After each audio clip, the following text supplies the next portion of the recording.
जैसे कि हमेशा से हमारे महाविद्यालय की परंपरा रही है, कार्यक्रम की शुरुआत सरस्वती वंदना से की जाती है। अब मैं टीवाईबीए की छात्रा कल्याणी झा से अनुरोध करती हूँ कि वह सरस्वती वंदना से शुरुआत करें। हे शारदे माँ, अज्ञानता से हमें तार दे माँ। हे शारदे माँ, अज्ञानता से हमें तार दे माँ। तू श्वेत वर्णिया कमल पे विराजे, हाथों में वीणा मुकुट सर पे, कमल पे विराजे, हाथों में वीणा मुकुट सर पे साजे। मन से हमारे मिटा दो अंधेरे, हमको उजालों का संसार दे माँ। हे शारदे माँ, अज्ञानता से हमें तार दे माँ। अज्ञानता से हमें तार दे माँ। धन्यवाद।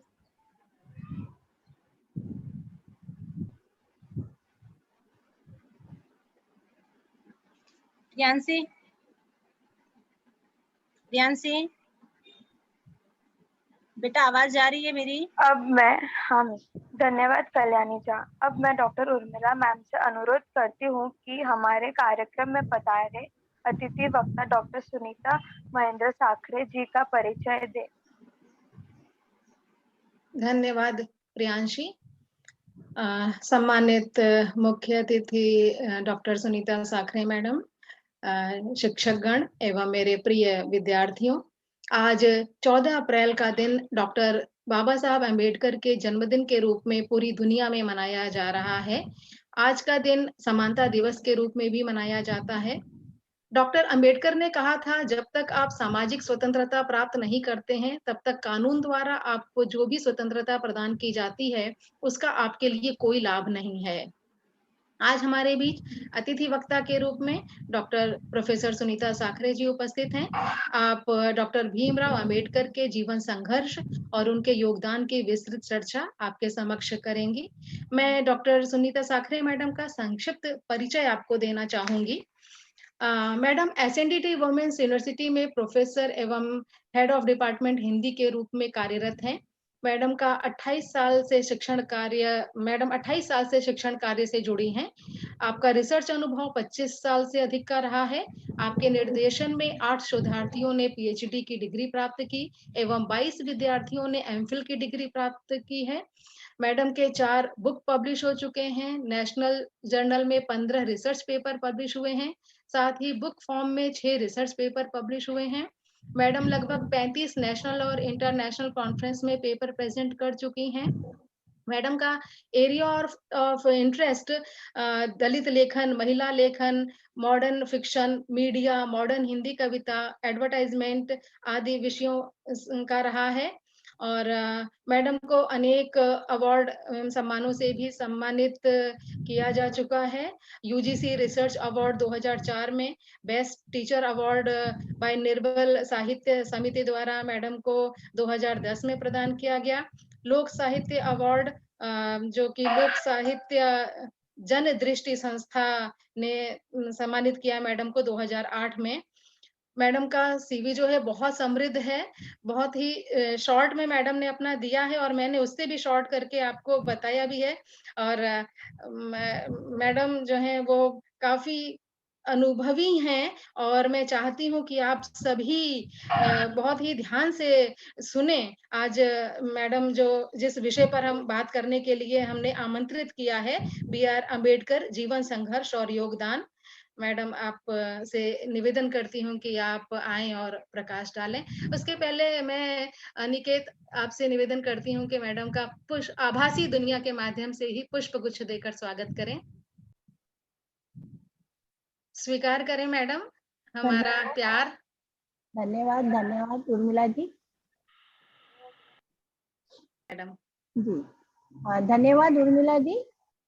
वर्चुअल मंच पर उपस्थित महाविद्यालय की प्राचार्य, हिंदी विभाग अध्यक्ष डॉक्टर उर्मिला सिंह जी, उपस्थित शिक्षकगण और विद्यार्थियों, भारत के पहले कानून मंत्री, भारतीय संविधान के शिल्पकार, भारत रत्न डॉक्टर भीमराव रामजी अंबेडकर जी की 130वीं जयंती पर आप सभी को बहुत बहुत शुभकामनाएं और उनको नमन करते हुए आज जो हमने ये जयंती के अवसर पे ये जो वेबिनार रखा है, उसमें मैं विद्यार्थियों को कुछ प्रेरणादायी बातें बताने वाली हूँ, जो उनकी जीवन की महत्वपूर्ण बातें हैं। मुझे अपेक्षा और पूर्ण विश्वास है कि विद्यार्थी उस पर अमल करेंगे, क्योंकि मैं सिर्फ विद्यार्थियों को केंद्र में रखकर ही उनकी जीवन संघर्ष को आपके सामने बताने जा रही हूँ। डॉक्टर भीमराव रामजी अंबेडकर जी का पूरा नाम कैसे पड़ा, ये मैं आपको बताना चाहती हूँ। भीमराव जी, उनकी माता का नाम भीमा था और राम जी उनके पिताजी का नाम था। अंबेडकर उनके एक ब्राह्मण शिष्य थे, जिसके कारण उन्होंने अंबेडकर अपना नाम से जोड़ा। पहले वो सतपाल नाम जो थे वो लगाया करते थे, तो उनका पूरा नाम भीमराव रामजी अंबेडकर रहा। हम सभी जानते हैं कि उनका जन्म इंदौर के महू तहसील में हुआ था। वहां से वो सतारा आए और सतारा में उनके पिता ने जब उनको स्कूल में भर्ती किया, तो जब वो स्कूल जाते थे तो एक दिन उनके मास्टर ने उनसे ये प्रश्न किया, सभी विद्यार्थियों से, 5 + 7 कितने होते हैं? सभी विद्यार्थी उसका उत्तर देने लगे। किसी ने कहा 15, किसी ने कहा 13, किसी ने कहा 14, लेकिन जो सबसे पीछे बैठे थे भीमा जी, वो हाथ ऊपर करते रहे, लेकिन मास्टर जी उसकी अनदेखी करते रहे। एक बार उन्होंने हाथ उठाया, दूसरी बार उठाया, तीसरी बार उठाया, और जब उनसे रहा नहीं गया तो वो खड़े हो गए और उन्होंने मास्टर से कहा, मास्टर जी मुझे इसका उत्तर आता है। मास्टर जी ने कहा, तुम बैठ जाओ, तुमको सुनने को मिल रहा है उतना ही काफी है। ये उसके जीवन की एक ऐसी प्रेरणा थी। जब वो घर गए तो उन्होंने अपने पिता से कहा, पिताजी मैं स्कूल नहीं जाऊंगा, आज हमारे मास्टर साहब ने मेरे साथ ऐसा किया। उनके पिता ने कहा, भीमा यही बात तुझे बहुत बड़ी बनाएगी, जो आज तुझे ये ज्ञान हुआ है ना, यही तुझे एक बड़ा आदमी बनाएगी।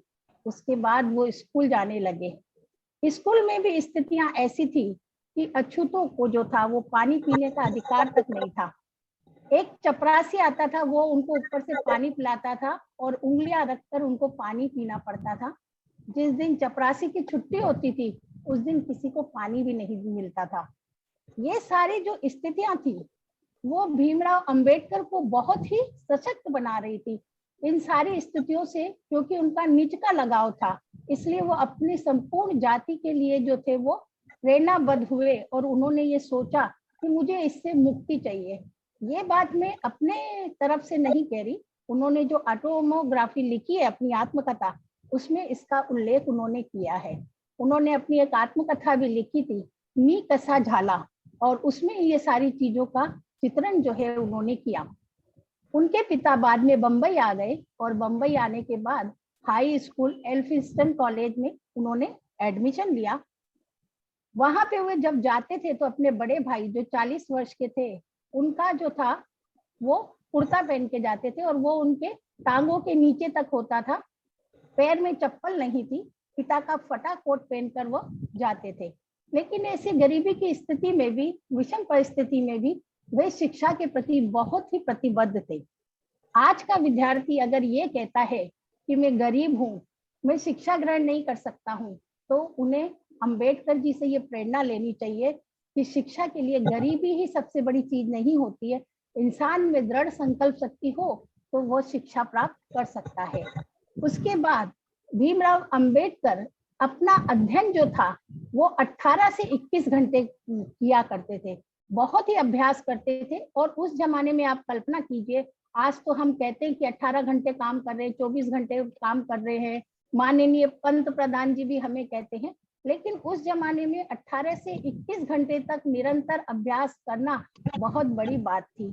ये प्रेरणा भी हमारे विद्यार्थियों को लेनी चाहिए क्योंकि मैं ये मानती हूँ कि आजकल सोशल मीडिया का जमाना है, व्हाट्सएप का जमाना है, लेकिन उससे अलग हटकर ज्ञान प्राप्ति की ओर भी हमें ध्यान लगाना चाहिए, क्योंकि हम प्राप्त करने की ओर कम होते जा रहे हैं। इसलिए अंबेडकर जी से हमें ये शिक्षा जरूर लेनी चाहिए।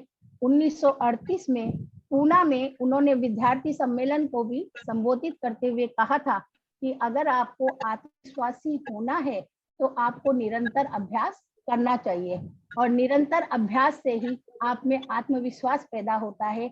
ये प्रेरणा डॉक्टर भीमराव अंबेडकर विद्यार्थियों को संबोधित करते हुए भी कह रहे थे, और आज हम सब भी ये जानते हैं कि इसी प्रेरणा को हम विद्यार्थी वर्ग को भी लेनी चाहिए।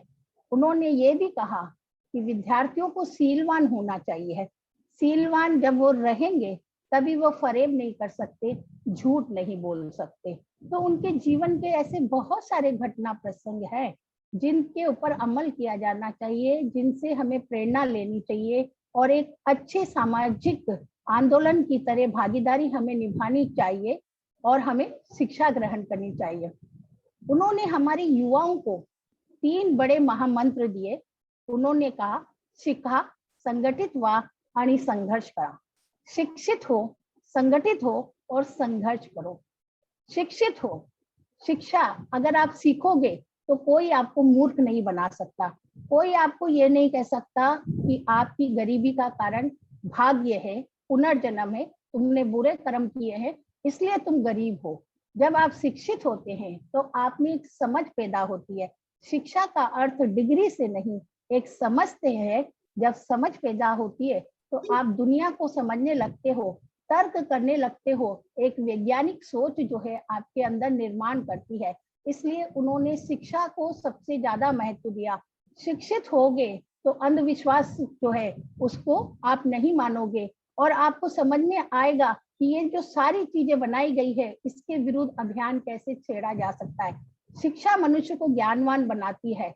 शिक्षा को कोई छीन नहीं सकता, कोई चोरी नहीं कर सकता। धन को कोई चोरी कर सकता है लेकिन शिक्षा को कोई चोरी नहीं कर सकता। शिक्षा ही वो सबसे बड़ा औजार है जो मनुष्य को मनुष्य बनाता है और उसमें एक समझ पैदा करता है। इसलिए उन्होंने युवाओं को जो सबसे बड़ा मंत्र दिया कि आप शिक्षित हो, सीखो, और दूसरा जो था उनका वो था संगठित हो। वे चाहते थे कि संगठन में ही सबसे बड़ी शक्ति है, अकेला आदमी कुछ नहीं कर सकता। इसलिए एक आंदोलन को सही दिशा देने के लिए मनुष्य को संगठित होना बहुत जरूरी है। यदि सभी लोग सामूहिक रूप से प्रयास करेंगे तो निश्चित ही उनको सफलता मिलेगी और परिवर्तन में एक बदलाव आएगा, और जो वो चाहते हैं वो कर पाएंगे। इसलिए संगठित होना बहुत जरूरी है। तीसरा जो मंत्र उन्होंने युवाओं को दिया जो बहुत शक्तिशाली था कि संघर्ष करो। आज तो मुंबई में हर कोई कहता मैं स्ट्रगल कर रहा हूँ, क्योंकि संघर्ष ही क्रांति को जन्म देता है। संघर्ष ही मनुष्य में आत्मविश्वास पैदा करता है। संघर्ष कभी भी स्वार्थी नहीं होता, संघर्ष हमेशा उद्देश्यपूर्ण होता है। इसलिए उन्होंने कहा कि मेरी स्थिति भी कितनी, आर्थिक स्थिति से मैं कितना गरीब था, सामाजिक स्थिति से मेरे साथ अस्पृश्यता का व्यवहार किया जाता, परिस्थितियां कितनी भी विपरीत क्यों ना हो, लेकिन हमें संघर्ष करते रहना चाहिए। अंबेडकर जी ने लिखा कि मेरा जन्म मूला नक्षत्र में हुआ था, और लोग कहते हैं कि जिनका जन्म मूला नक्षत्र में होता है वो अशुभ होता है, लेकिन उन्होंने अपनी इस बात को भी जो है वो झूठा साबित कर दिया, और आज विश्व के सामने वो सबसे बड़े विद्वान के रूप में उभरे। सबसे बड़े विद्वान वे हैं, 9 डिग्रियां उन्होंने हासिल की है, और हम सभी जानते हैं कि हम पूरे राष्ट्र को, समुद्र विश्व को बहुत कुछ दिया है। वे अर्थशास्त्री हैं, वो सामाजिक शास्त्री हैं, राजनीतिक शास्त्र में उनकी बहुत बड़ी पहल है। उनके ऊपर हम कितने भी दिन बात करें उतना कम है। आज मैं जो यहाँ आपके सामने बात करने जा रही हूँ, क्योंकि मैं विद्यार्थियों को संबोधित कर रही हूँ, इसलिए विद्यार्थियों को उनके जीवन संघर्ष से क्या प्रेरणा लेनी है, मैं सिर्फ उसी बात पे जो है आपको बताने जा रही हूँ। उनके मूल मंत्र मैंने आपको बताए, उन्होंने किस तरह अपनी शिक्षा ग्रहण की, उससे प्रेरणा लेना आज के विद्यार्थियों के लिए बहुत जरूरी है, क्योंकि वही चीज आपकी स्थिति में बदलाव ला सकती है। बाबा साहब अम्बेडकर जो थे एक साहित्यकार के रूप में भी उभरे। वो कई पत्रिका निकालते थे, अपने दीन दुखी दलितों की वेदनाओं को लेकर उन्होंने मूक नायक पत्रिका निकाली, बहिष्कृत भारत पत्रिका जो थी वो उन्होंने निकाली, और उन्होंने बहुत सारा साहित्य जो है वो भी लिखा। और उसके अलावा जो पानी का संघर्ष उनके जीवन में था कि अछूतों को पानी नहीं दिया जाता था, मटके में छूने नहीं दिया जाता था, तो 1927 में महाना सत्याग्रह उनका बहुत प्रसिद्ध हुआ। ये आंदोलन चावदार तालाब पे उन्होंने पानी का संघर्ष किया था। मंदिरों में छूतों को जाने की मनाही थी, उस सार्वजनिक स्थानों पे जाने के लिए उन्होंने नासिक में 1930 में कालाराम का जो संघर्ष है वो उन्होंने किया। उसके अलावा उन्होंने स्त्रियों को जो है वो सबसे ज्यादा सम्मानित स्थिति में पहुंचाया और कहा कि आपको भी समान अधिकार है। बाबा साहब अम्बेडकर जिस समुदाय से आते थे, जिस जाति से आते थे, उस जाति की स्त्रियों को एक विशेष प्रकार की साड़ी पहननी पड़ती थी। उन्होंने स्त्रियों को समझाया आप किसी भी तरह अपनी साड़ियां पहन सकती हैं, आपको आजादी है। उन्होंने एक आत्मविश्वास दिलाया। तो हम जानते हैं कि बाबा साहब अम्बेडकर के आंदोलन में बहुत सारी स्त्रियों ने जो है भागीदारी निभाई थी। उनका जो सबसे बड़ा योगदान था हिंदू कोड बिल था, जो उन्होंने सिर्फ दलित स्त्री की बात तो छोड़िए, 1948 की बात थी, उन्होंने संसद में ये पारित करवाया था। ये हिंदू कोड बिल कामकाजी महिलाओं को लेकर था, जिसमें मैटरनिटी लीव उन्होंने ही दिलाई है और आज हम उस सब का फायदा उठा रहे हैं। तो संपूर्ण नारी जाति के उद्धार के लिए उन्होंने किया। वो किसी एक वर्ग विशेष के नहीं है, सब बल्कि समूचे राष्ट्र के लिए वो सोचते थे, सभी के लिए सोचते थे। वो एक वर्गहीन समाज की स्थापना करना चाहते थे, जो समानता पे, जो स्वतंत्रता पे, जो बंधुत्व पे टिकी हुई थी, जो भाईचारे पे टिकी हुई थी। एक वर्गहीन और वर्णहीन समाज की वो कल्पना करते थे, जिनमें मानवता जो थी वो सबसे बड़ी थी। मनुष्य को मनुष्य की तरह जीने का अधिकार है। जो प्रकृति पर चीजें हैं, हवा है, पानी है, इस पे तो सभी का अधिकार है, कि दूसरों को इससे वंचित क्यों किया जाता है। इसको लेकर उन्होंने संघर्ष किया और इस संघर्ष में उन्हें सफलता मिली। बाबा साहब चाहते तो बहुत ऐशो आराम से जी सकते थे, राजनीतिक बुलंदियों को भी छू सकते थे, लेकिन उन्होंने ऐसा नहीं किया। अगर वो ऐसा कर लेते तो उनको कुछ समझौते करने पड़ते, जैसा कि आज के नेता लोग समझौतावादी हो गए। लेकिन बाबा साहब अम्बेडकर ने समझौते नहीं किए, इसलिए वो इतिहास पुरुष बन पाए। तो बाबा साहब अम्बेडकर के पास बहुत सारे रास्ते थे, बहुत सारे विकल्प थे, लेकिन उन्होंने अपने समाज को बदलने के लिए, अपने राष्ट्र निर्माण को बदलने के लिए एक मुहिम छेड़ी थी और अंतिम क्षणों तक वो उसको पालन करते रहे और अंतिम क्षणों तक वो उसके लिए संघर्ष करते रहे। उनके पीछे उनकी पत्नी रमाबाई का भी बहुत बड़ा योगदान रहा।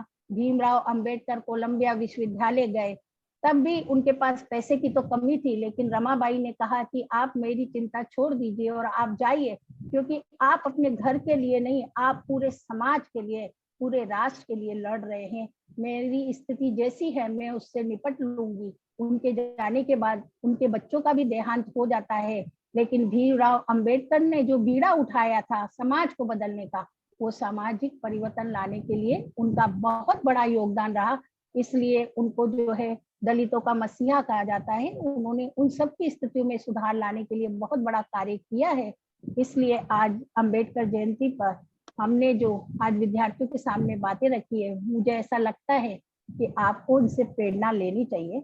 बहुत बातें की जा सकती है और बहुत कुछ है बोलने के लिए, लेकिन विद्यार्थियों को ध्यान में रखकर ही मैंने इतनी बातें जो है वो की है।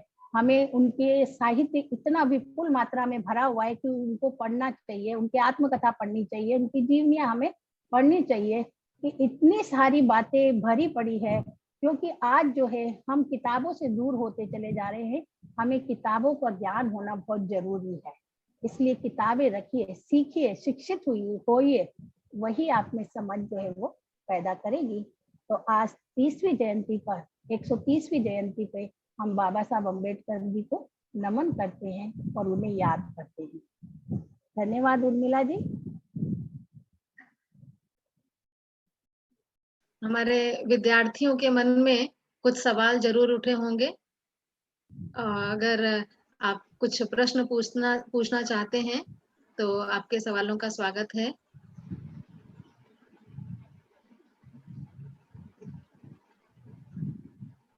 मुझे ऐसा लगा उर्मिला जी कि मैं विद्यार्थियों को ध्यान में रख कर ही उनको जो प्रेरणा दे सकती है बातें वो रखूं मैं।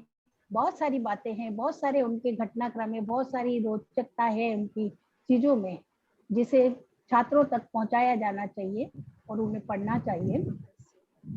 जी जी मैडम, बहुत अच्छा प्रभावपूर्ण वक्तव्य मैडम आपका रहा।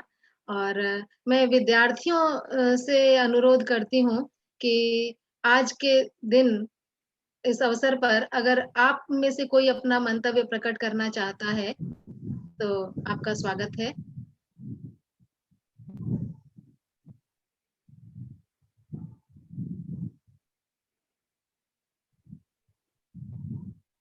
गीता मैडम, हाँ मैम। आप भी अपने विद्यार्थियों से पूछ लीजिए अगर हाँ बेटा, हो किसी सकता को है, किसी कुछ पूछना है मैम से या कहना है, हाँ, बताना कुछ है कहना कुछ। है, कुछ आपको ऐसा लग रहा है कि नहीं मुझे पूछना चाहिए, आपने ध्यान से सुना, तो कोई पूछ सकता है। डरो मत, ऑनलाइन हो, कोई कुछ नहीं बोलेगा, पूछो। ऑनलाइन में आजकल क्या हो जा रहा है, कान में लगा के इधर उधर जाते, लेक्चर भी हो रहा है। हाँ मैम, तो है। वही तो हमें बताना है बच्चों को हाँ कि सीखना कम हो रहा है उनमें, थोड़ा व्हाट्सएप की दुनिया से, सोशल मीडिया से थोड़ा उनको दूरी बनानी है, जी जी मैम। तभी उनमें समझ आ सकेगी। और आज का ये जो लेक्चर है उसका मकसद भी ये है कि कुछ प्रेरणा हम लें उससे।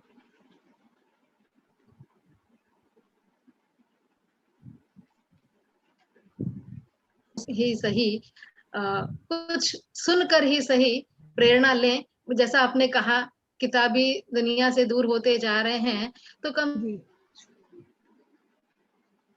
मतलब किसी को तो नेतृत्व करना ही है ना, तो सामाजिक चीजों से जुड़ना चाहिए। बहुत कम होता जा रहा है ये सब जो है, जल्दी से जल्दी पैसा कमाना, शॉर्टकट, ये सब चल रहा है। उसमें से भीमराव अंबेडकर से हमें शिक्षा लेनी है, संघर्ष करना है। दुनिया जो क्या ये, कहती है जी हाँ मैडम, जी, हाँ एक्सक्यूज हमें नहीं बताने कि हम ये नहीं कर सकते हैं। Madam, I am teacher of KES Shroff College. Yes sir. Yes sir, sir Manoj Singh से। Manoj. Yes, ma'am, I am also assistant professor of KES Shroff College. मैं एक छोटा सा पूछना चाहता हूँ उनके संविधान में उनके योगदान के बारे में थोड़ा सा आप ज्ञान दे सकती हैं, क्योंकि आपने बहुत अच्छा बताया। और सच बताऊं तो भीमराव अंबेडकर जी की माता का नाम भीमा था और पिता का नाम राम था, ये तो हम लोगों को और सब चीजें तो पता थी, लेकिन ये सारी चीजें आपने बताई। और मऊ के बाद वो यहाँ पे आए और फिर उन्होंने स्टार्ट किया जो 17 से अब जर्नी। मैंने बहुत सी किताबें पढ़ी, बट उनके बारे में इतना मतलब जो शॉर्ट में और अच्छा आपने बताया, आई कैन मतलब रिमेम्बर फॉर होल लाइफ। तो मैं उनके थोड़ा सा ज्ञान, आप उनके संविधान में उनका क्या योगदान रहा उसके बारे में बता सके तो बहुत अच्छा रहेगा। हाँ सर, देखिए संविधान में उन्होंने सभी वर्ग समुदाय को जो है ना समानता दी, अधिकार दिए। आज भी हम जो देखते हैं कि शाहीन बाग की जो महिलाएं थी वो हाथ में जो थी संविधान की कॉपी पकड़ी हुई थी। मतलब संविधान में स्त्रियों को, सभी को उन्होंने अधिकार दिए, ये उनका बहुत बड़ा योगदान था। और सभी समुदायों को ध्यान में रखकर उन्होंने ये बात की। आज जो हम सब चीजें ले रहे हैं वो उनकी संविधान की बदौलत ही हम ले रहे हैं। और बहुत ही मतलब तार्किक और वैज्ञानिकता से उन्होंने हमारा संविधान जो है वो बनाया हुआ है।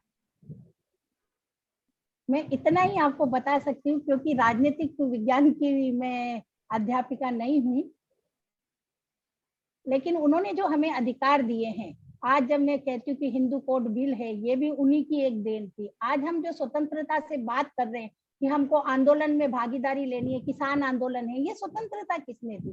हमारे संविधान ने दी है। लोकतंत्र बना, वोट देने का अधिकार स्त्रियों को दिया गया, ये उन्होंने ही किया। तो जब वो पहले भारत के कानून मंत्री बने और वो बैरिस्टर पास करके आए, तो उनको ही सबसे पहले जो है वो जवाहरलाल नेहरू ने उन्हें बुलाया और उनसे ये संविधान बना है। तो उन्होंने संविधान में हमें जो मूलभूत अधिकार दिए हैं, वो मूलभूत अधिकार ही समानता, स्वतंत्रता पर ही आधारित है, भाईचारे पे ही आधारित है। और अगर इसके अलावा आपके मन में कुछ बात हो तो मुझे समझ में आई कि कैसा डिस्कशन चाहते हैं आप। No, no, ma'am. Thank you. Thank you. He's the chairperson of that particular committee, and he done a lot of struggle when he is making this constitution. तो मुझे लगा कुछ आपसे एक्स्ट्रा जो बुकों में कई बार नहीं मिलता है वो आपसे शायद जानने को मिले। कोई बात नहीं, मैं आपसे बाद में कांटेक्ट करूंगा। उन्होंने संविधान में आरक्षण की व्यवस्था की। उन्होंने कहा कि ये जो जब तक ये आरक्षण नहीं दिया जाएगा तब तक जो है कमजोर लोग जो है वो आगे नहीं आ पाएंगे। उनका ये तर्क था कि घर में भी अगर हमारा कोई बेटा बहुत कमजोर होता है तो हम उस पर विशेष ध्यान देते हैं। जिनको सदियों से पढ़ने नहीं दिया गया है उनको आगे लाने के लिए कुछ विशेष प्रावधान हमें करने चाहिए। आज अगर हम इस पे चर्चा करें तो बहुत बड़ा मुद्दा लड़ाई का हो जाता है, ये आरक्षण होना चाहिए नहीं होना चाहिए, उससे हमें वो नहीं है। लेकिन सरकार जो है अपने स्वार्थ के लिए इसको इस्तेमाल कर रही है। ऐसा तो उन्होंने भी कहा था कि अगर हम कोई विशेष प्रावधान करें तो हम कर सकते हैं।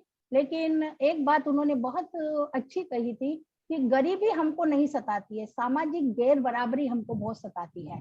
गरीब आदमी साहूकार बन सकता है, अमीर बन सकता है, लेकिन जो छोटी जाति में पैदा हुआ है ना वो कभी ब्राह्मण नहीं बन सकता। इसलिए जब हमें कोई कहता है अबे चूड़े के, अबे भंगनिया के, अबे महार के, तो ये बहुत अखरता है हमें सामाजिक। इसलिए राजनीतिक आजादी ठीक है, लेकिन उसके साथ सामाजिक आजादी जब तक नहीं मिलती तब तक हम नहीं कह सकते कि भारत में आजादी मिली है। वो सामाजिक आजादी को बहुत बड़ा मुद्दा बना के जोड़ते थे। राजनीतिक आजादी से स्थितियों में बदलाव नहीं होगा जब तक सामाजिक आजादी, सबको बराबर का स्थान नहीं मिलेगा, जब तक आप इस तरह बोलना नहीं छोड़ेंगे। आप किस तरह की भाषा का इस्तेमाल करते हैं, अबे वो चूड़े के, अबे वो भंगनिया के, अबे वो महार के। आज भी हम देख रहे हैं मीडिया में दिखाया जा रहा है कितना दलितों की झोपड़ियों को जला दिया जाता है, स्त्रियों के साथ बलात्कार हो रहा है। एक दलित होने के कारण ही ये हो रहा है। होता सभी स्त्रियों का बलात्कार है, लेकिन दलित स्त्री का बलात्कार ज्यादा क्यों होता है ये मीडिया में, अखबारों में आप देख सकते हैं। क्यों? क्योंकि इंसान अपने आप को ये अधिकार संपन्न समझने से, तुम तो ऐसे ही हो, तुम्हारा तो ऐसे ही है। इसलिए तो ये स्थिति में बदलाव कैसा आएगा? भीमराव जी बार बार यही कहते थे, मुझे सामाजिक बदलाव चाहिए राजनीतिक बदलाव के साथ साथ। इसलिए एक सामाजिक व्यवस्था पे वो जो है वो सबसे ज्यादा जोर देते थे, एक ऐसे समाज की जो वर्ण विहीन हो। क्योंकि वो कहते थे कि किसने कहा कि ब्रह्मा के मुख से ब्राह्मण पैदा हुए और बाहु से क्षत्रिय पैदा हुए, पेट से वैश्य और पैरों से शूद्र हुए और सबको इनकी जो है सेवा करनी है। जिस ब्रह्मा का रूप आकार ही नहीं है उसके मुख से ब्राह्मण कैसा पैदा हो सकता है? ये प्रश्न रखे उन्होंने, ये तार्किकता रखी उन्होंने, और उन्होंने बताया कि ये निराधार धारणा है। ये हमको ईश्वर का नाम लेके जो है डराया जाता है। हमें ये कहा जाता है कि अरे तुम लोगों ने ऐसा गंदा काम किया है, तुम्हारे भाग्य का परिणाम है, इसलिए तुमने दलित के घर जन्म लिया, तुमको गरीबी मिली है। ये सब जो है वो बेकार की बातें। अगर आप पढ़ लिख जाओगे तो आपको समझ में आएगा कि ये सब बातें झूठी है। बहुत सारी बातें की है, मैंने कहा बहुत सारी बातें जब हम प्रश्न करते हैं तो खुलती है और हमें समझ में आती है। तो भीमराव अंबेडकर जी आजादी की लड़ाई में तो इतने नहीं शामिल थे, लेकिन जब भी वो बात करते थे तो वो सामाजिक समानता की बात सबसे पहले करते थे। क्योंकि उन्हें मालूम था कि गरीबी से अमीरी तो मिल जाती है, लेकिन शूद्र से ब्राह्मण या क्षत्रिय कभी कोई नहीं पहुंच सकता ऊपर। इसलिए जब कोई किसी को जाति का नाम लेकर बोलता है तो उसको बहुत दिल में आहत होता है वो, और उसे बहुत बुरा लगता है कि उसे इस तरह क्यों बोला जाता है। इसलिए गांधी जी के हरिजन शब्द को लेकर भी उन्होंने बहुत विरोध प्रकट किया था, और अब तो 2020 में सुप्रीम कोर्ट ने उसके ऊपर बेंच लगा दिया है कि हरिजन शब्द नहीं बोला जाएगा। और गांधी जी से उनके विचारों में मतभेद इसलिए आ गया था कि आप हमें एक अलग वर्ग में रखने जा रहे हैं हरिजन के, इसलिए उन्होंने उस बात का भी विरोध किया था। और अब तो सुप्रीम कोर्ट ने जो है वो भी उसके ऊपर बैन कर दिया है। Okay, thank you ma'am, thank you very much. हाँ जी मैम, आपने सही कहा। आरक्षण पर अगर बात करें तो वो तो डिबेट का विषय हो जाएगा। बिल्कुल बिल्कुल। Ma'am, we are not discussing the political points of view. जी, इसीलिए मैं कह रही हूँ कि मैंने विद्यार्थियों को ध्यान में रख के ही तैयार किया है, क्योंकि इसके ऊपर बहुत वाद विवाद हो जाता है। वो हमें क्या है, विद्यार्थियों से वो थोड़ा वो रखना चाहिए। इसलिए मैंने विद्यार्थियों को क्या प्रेरणा मिल सकती है, संघर्ष करना क्या होता है, उसके ऊपर ही फोकस रखा। धन्यवाद मनोज सर, आपके प्रश्न से एक और क्वेश्चन विषय भी छुआ गया मैम द्वारा। तो और मैम, हिंदी में हमारे ओम प्रकाश वाल्मीकि जो दलित लेखक हैं, उनका घुसपैठिए कहानी इसी से संबंधित है। आरक्षण से संबंधित है। जी, तो इस तरह उन्होंने से कहा था कि जिनको सदियों से आपने शिक्षा से वंचित रखा है, जैसे वो स्कूल में जाते थे तो उनको कहा गया ना कि तुझे सुनने को मिल रहा है, वही क्या कम है क्या, मतलब सुनने का भी अधिकार नहीं था। वेदों में तो यहाँ तक कहा कि स्त्री और दलित अगर कुछ मंत्रों का उच्चारण सुनते हैं तो उनके कानों में शीशा घोल के डाल देना चाहिए, मतलब स्त्रियों की स्थिति भी वैसे ही करके रखी थी। इसलिए उन्होंने कहा कि जो धर्म ग्रंथ अन्याय सिखाते हैं उसका बहिष्कार कर देना चाहिए। मनुस्मृतियां भी उन्होंने इसीलिए जो थी वो जलाई थी। उनका ये कहना था जो विचार किसी मनुष्य की तौहीन करते हैं उस विचार को त्याग देना चाहिए। ये उनकी विचारधारा थी, ये उनका मूवमेंट था, ये उनका आंदोलन था। तो बात तो मतलब स्त्री श्रम विभाजन की भी अगर हम बात करें तो बहुत सारे मुद्दे हैं ऐसे जिसके ऊपर डिस्कशन जो है वो किया जा सकता है। तो इतना बोला जा सकता है भीमराव अंबेडकर जी पे कि आज उनकी जयंती है, जगह जगह जो है बहुत सारे आयोजन हो रहे हैं। तो बहुत चीजें हैं उनके साहित्य से, उनके ग्रंथों से सीखने की, उनके जीवन से सीखने की, जिसके ऊपर बहुत लंबा डिस्कशन भी किया जा सकता है। वैसे तो हम कहते हैं कि दलित साहित्य भी उनकी प्रेरणा से आया, जिसके ऊपर बहुत कुछ कहा जा सकता है, साहित्य में आया। उन्होंने ही बताया कि सबसे पहले अपनी आत्मकथा ही उन्होंने लिखी, मी कसा झाला मैं कैसे बना, तो वहीं से जो है वो मराठी में परंपरा आ रही है। और शरण कुमार लिम्बाले जी भी लिखते हैं और अभी तो उनको सरस्वती सम्मान भी दिया जाता है। तो मैंने वो विषय छोड़ दिया, मैंने सोचा सिर्फ मैं विद्यार्थियों के सम्मुख जो है, जो आज उनमें भटकाव आ रहा है, अगर मैं बोलूं कि बहुत व्हाट्सएप और सोशल मीडिया में जा रहे हैं, वो थोड़ा कम करें। वो उनके जीवन का अंग है, मानते हैं, लेकिन उधर से थोड़ा ध्यान कम करके ज्ञान बढ़ाए, पुस्तकें पढ़े। ये पढ़ना बहुत जरूरी है, उसके बिना आप संसार नहीं समझ सकते। यही चीजें हैं, क्योंकि हम जो है बहुत जल्दी जल्दी पैसा कमाने में भाग रहे हैं, शॉर्टकट जिंदगी जीने में जा रहे हैं। तो आज इस अवसर पे कम से कम हम कुछ प्रेरणा ले। बच्चों को शर्म आती है कि मैं गरीब हूँ, बच्चों को ये आता है कि मैं किसी को बोलूं नहीं, लेकिन बाबा साहब अम्बेडकर कहते थे कि इसमें शर्म की बात नहीं है। वो इतना लंबा अपने भाई का कुर्ता पहन के जाते थे, चप्पलें नहीं थी, फटा कोट पहन के जाते। अगर वो देखते तो क्या आज बनते इतने बड़े इतिहास पुरुष? नहीं बन सकते थे। इसलिए हमें दुनिया की आलोचनाओं को और ध्यान नहीं देना है, हमें बनना है, कॉन्फिडेंस के साथ बनना है। जी मैम, दलित साहित्य का सौंदर्य शास्त्र जो लिखा गया मैम, उन्हीं की प्रेरणा। बिल्कुल बिल्कुल। तो उसके ऊपर तो मैंने काम भी किया है, बहुत कुछ था, लेकिन उर्मिला जी जो आपने मुझे विषय दिया था, मैंने सोचा मैं उस पर केंद्रित होकर ही बात करूं। जी। उनका जीवन संघर्ष अगर हम बनाने बैठे तो उनका जन्म कब हुआ, उनकी मृत्यु कैसे हुई, क्या हुई, वो मेरा मकसद नहीं था बताना। और मेरा मकसद ये था कि विपरीत परिस्थितियों में रहकर भी उन्होंने दृढ़ संकल्प के साथ जो मुकाम हासिल किया, वो हम सब के लिए जो है प्रेरणा का विषय। बहुत बहुत धन्यवाद मैडम। अब मैं गीता यादव मैडम से आग्रह करती हूँ कि औपचारिक धन्यवाद प्रस्ताव ज्ञापित करें। धन्यवाद मैम। नमस्ते, शुभ दोपहर। एक मुद्दत से आरजू थी फुर्सत की, एक मुद्दत से आरजू थी फुर्सत की, मिली तो इस शर्त पे कि किसी से ना मिलो। शहरों का यूं वीरान होना, शहरों का यूं वीरान होना कुछ यूं गजब कर गई, क्यों यूं गजब कर गई। बरसों से पड़े गुमसुम, बरसों से पड़े गुमसुम घरों को आबाद कर गई।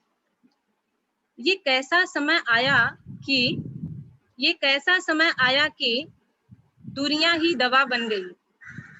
जिंदगी में पहली बार ऐसा वक्त आया, इंसान ने जिंदा रहने के लिए कमाना छोड़ दिया, जिंदा रहने के लिए कमाना छोड़ दिया। आज के लिए बहुत प्रासंगिक। घर गुलजार सुने शहर, बस्ती बस्ती में कैद हर हस्ती हो गई। आज फिर जिंदगी महंगी और दौलत सस्ती हो गई। आज और दौलत सस्ती हो गई। क्या बात है। आज हम सबकी यह स्थिति हो गई है, पर हम हिम्मत नहीं हारेंगे, हारने वाले हैं। इसलिए इस महामारी की दौर में भी हम अपने कार्य में लगे हुए हैं क्योंकि हम सब हिंदी प्रेमी हैं और विपरीत परिस्थितियों का भी सामना करने में हम सक्षम हैं। आज हिंदी साहित्य मंडल द्वारा डॉक्टर B.R. अम्बेडकर की जन्म तिथि पर कार्यक्रम का आयोजन किया गया है। हम सब यही सोच रहे हैं कि यह वक्त, लम्हा, पल, समय यही रुक जाए। हम सब यह सुखद क्षणों का अनुभव करते रहें, पर यह संभव नहीं है क्योंकि समय निरंतर गतिशील रहता है। हमें भी समय के साथ चलते हुए आगे बढ़ना है ताकि आगे की इसी तरह के कार्यक्रम का आयोजन करते रहें। मैं सर्वप्रथम अपने मैनेजमेंट की आभारी हूँ कि उन्होंने इस कार्यक्रम की अनुमति देकर के हमें ज्ञानवर्धन करवाया। जो दिल की है खूबसूरत, खुदा ने ऐसे लोग कम बनाए हैं। जो दिल की है खूबसूरत, खुदा ने ऐसे लोग कम बनाए हैं। जिन्हें ऐसा बनाया है वे हमारे कार्यक्रम में पधारे हैं। यह पंक्ति आज के कार्यक्रम की प्रमुख वक्ता डॉक्टर सुनीता महेंद्र सागरे मैम के लिए समर्पित है, जिन्होंने भीमराव अंबेडकर के संघर्ष एवं उनके योगदान के बारे में व्यापक जानकारी देकर हमारा मार्गदर्शन किया। मैम, आपका तहे दिल से स्वागत है। धन्यवाद। बहुत बहुत आभारी। उतारो मुझे जिस क्षेत्र में भी सर्वप्रथम कर दिखाऊंगी सर्वश्रेष्ठ। उतारो मुझे जिस क्षेत्र में भी सर्वश्रेष्ठ कर दिखलाऊंगी और मैं औरों से अलग हूँ, दिखने में कुछ अलग करके जाऊंगी। यह पंक्ति हमारे महाविद्यालय की प्राचार्य डॉक्टर लिली भूषण मैम के लिए समर्पित है। मैम, आपका भी तहे दिल से आभार। मैडम है कि नहीं मैम?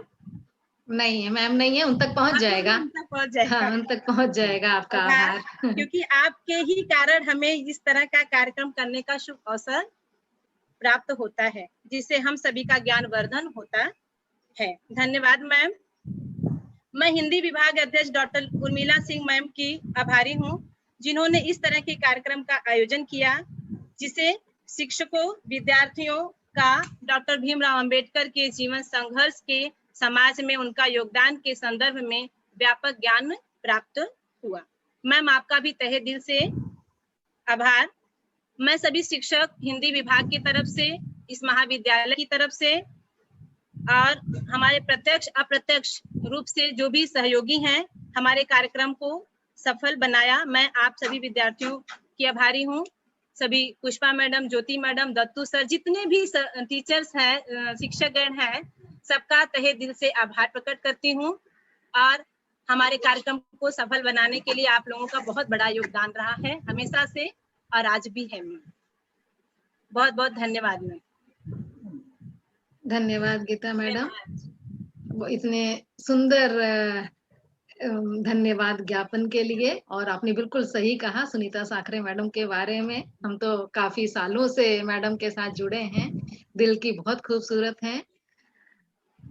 सुनीता साखरे मैडम, बहुत बहुत धन्यवाद। आपने मुझे बुलाया उसके लिए बहुत बहुत धन्यवाद। विद्यालय का भी, आपका भी उर्मिला जी। जी मैम।